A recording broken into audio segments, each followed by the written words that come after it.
My name's Tim Mercer. I originally undertook my PhD research at the University of Queensland with Professor John Maddock, and since then I've continued on with my postdoctoral research in non-encoding RNAs and transcriptomic research, and I've recently started my own small group here at the Garvan. So within this small group we're developing a technology, we call it capture sequencing, and what it really acts like is a microscope in which you can peer into the really deep, dark depths of the transcriptome. So it allows you to, I guess, amplify, magnify those smaller features. And this can find many new genes, many new transcripts, many new phenomena that are too small to be resolved by other techniques.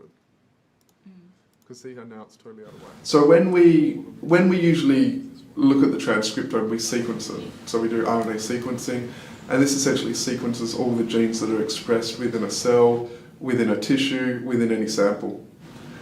With this capture sequencing, when you look at normal sequencing, you really only get to see the most abundant genes that are expressed. So we're often looking at the really highly expressed genes. These are the genes which encode for structural proteins such as your muscle fibers, cytoskeleton, metabolic genes. What capture sequencing allows us to do is ignore those more abundant transcripts and focus on the really lowly expressed stuff, the stuff which usually you don't really get much resolution of because they're too low abundant. So in that sort of subterranean level, that kind of darker level, we actually find many, many new transcripts, many new phenomena of RNA biology as well. It is like a microscope.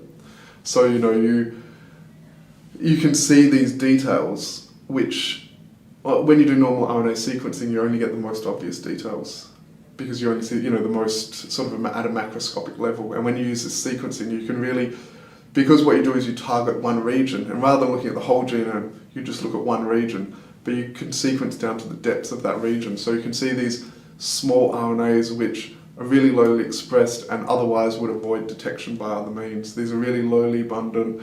You never really see them very often unless you look really closely and look for them, unless you, I guess, take a closer look. And what this capture sequencing technology does is it allows you to take that closer look. It allows you to really focus in and hone in on one region of the genome and find all those lowly little, unknown, those little weird and wonderful transcripts which are missed by other technologies. So this is what these are the genes that are currently found on the chromosome 21. And using the capture-seq technique as a microscope to find all the genes, you can see that these are the number of genes or transcripts that we find here below. So you can see that we find a huge amount more. And you can also see that previously people used to say, only 2% of the genome encodes genes and 98% of it's non-coding and generally junk. You can see that pretty much of the region we profiled, there's almost no single region which doesn't actually transcribe and encode a gene. And I think people don't appreciate just how complicated it is to generate a human being, to build a human being, or an animal or plant or so forth. So I think the genome, people had this misconception from early days where it was large, but it was relatively simple. It just had 20,000 genes, and that was sufficient to define a human. I think in reality, we're much more complicated than that, and we require a very, very complicated plan, a very, very complicated blueprint. And I think all of these little transcripts are kind of the finer details which help define, they help bring that recipe, make that recipe work. So I think as a single, they're very lowly expressed, so individually they might not seem important, but it's more that when you combine them all together, they actually do very, very important things.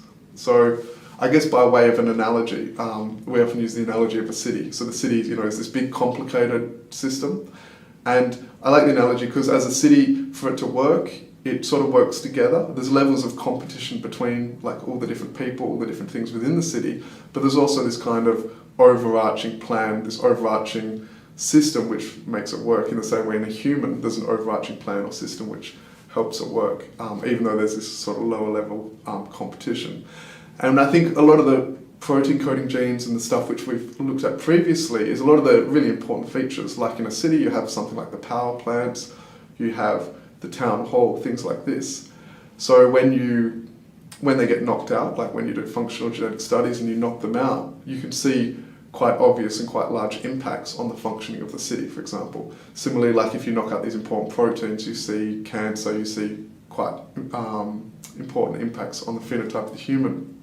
Now, I think all these lower abundance best transcripts, these individually, they're the equivalent of, say, people who are doing their vocation, things like the mechanics, the plumbers, these jobs which basically allow the city to run collectively. But individually, if you, I guess if Mike's mechanic down the road decided to close down, everyone just takes their cars to the next suburb to get them fixed.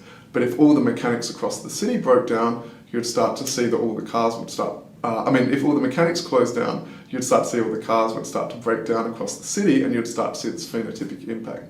So I think individually, they might not seem significant, but I think collectively they do very important roles within the actual, within the human. They help bring that recipe to life.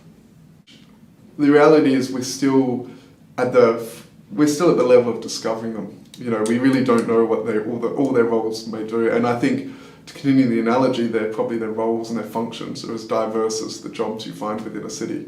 But I think at this stage we're observing them for the first time. We're actually detecting them for the first time using technologies like this. So we're really kind of on that cusp of seeing this vast level of genes being expressed. And I think it's going to take decades, but maybe longer, before we start to appreciate what all the diversity and the importance of the roles they perform.